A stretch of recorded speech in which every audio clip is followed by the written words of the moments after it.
கார்த்தி தீபா சீரியலில் நாளைக்கு ஒரு சூப்பரான அதிரடியான ப்ரோமோ வந்திருக்குன்னே சொல்லலாம். அதுக்கு முன்னாடி வீடியோ பிடிச்சிங்கன்னா லைக் பண்ணிட்டு பார்த்து சப்போர்ட் பண்ணுங்கள் ஃப்ரெண்ட்ஸ். தீபா அவங்க எல்லோரும் கவனக்குறைவாக இருக்கிறத பார்க்குறாங்க. பார்த்து முடித்தோடனே நைஸாக கையில் உள்ள கட்டை எல்லாத்தையும் அவுத்துட்டு யாரும் இல்லாதப்ப அப்படியே பின்பக்கமாக வந்துடுறாங்க. வர்றப்போ வழியில் பார்த்தா அதில் ஒரே ஒரு ஆள் மட்டும் தீபாவை பார்த்துடுறாங்க. பார்த்ததுக்கப்புறம் கையில் ஒரு கட்டையை சத்தம் இல்லாமல் எடுத்துகிட்டு அவங்கள அடின்னு அடித்து போட்டுடுறாங்க. அடிச்சுட்டு கரெக்டாக சத்தம் கேட்டோன்னே இன்னும் 2-3 பேர் வந்தோன்னா அவங்க எல்லாரையுமே தீபா செம மாதம் அடிச்சுட்டு அங்கேருந்து மண்டபத்துக்கு தப்பிச்சு வேகமாக கல்யாணத்தை நிப்பாட்டுறதுக்காக ஓடி வராங்கன்னு சொல்லலாம். செம மாதம் இருந்துச்சு.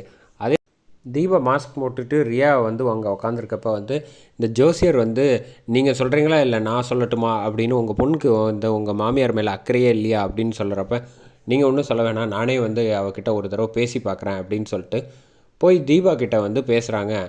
போலி தீபா இல்லை இவங்க, அதனால் இவங்ககிட்ட தர்மலிங்க ஐயா பேசுகிறாங்க.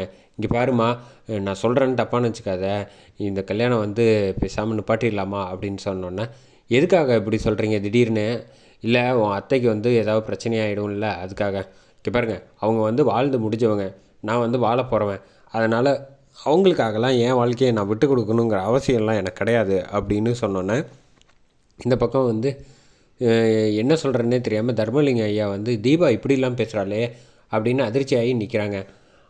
இது எல்லாத்தையும் நல்லா பின்பக்கமாக பாத்ரூமில் இருக்கிறவங்க ரம்யா நல்ல வேலை பாரு, கடைசி நேரத்தில் இவங்களே கல்யாணத்தை நிப்பாட்டலான்னு போடுறாங்க, இவங்க அப்பா அம்மாவுக்கு என் கல்யாணத்தை நிப்பாட்டுறதுல அப்படி என்ன தான் விருப்பமோ அப்படின்னு ரம்யா யோசிச்சுக்கிட்டு இருக்காங்க. நல்ல வேலை அதிரடியாக நீ சொல்லிட்ட, இல்லைன்னு வச்சுக்க மேற்கொண்டு பெரிய சிக்கலாக இருக்கும் அப்படின்னோன்னு நீ முதல்ல மாஸ்க்கை கழட்டி கொடு, நான் மாஸ்க்கை மாட்டிக்கிறேன் அப்படின்னு சொல்லிட்டு ரம்யா ரெடி ஆகுறாங்க கல்யாண மணமேடைக்கு போகிறதுக்கு. அதோட ப்ரோமோ முடிச்சிருக்காங்க.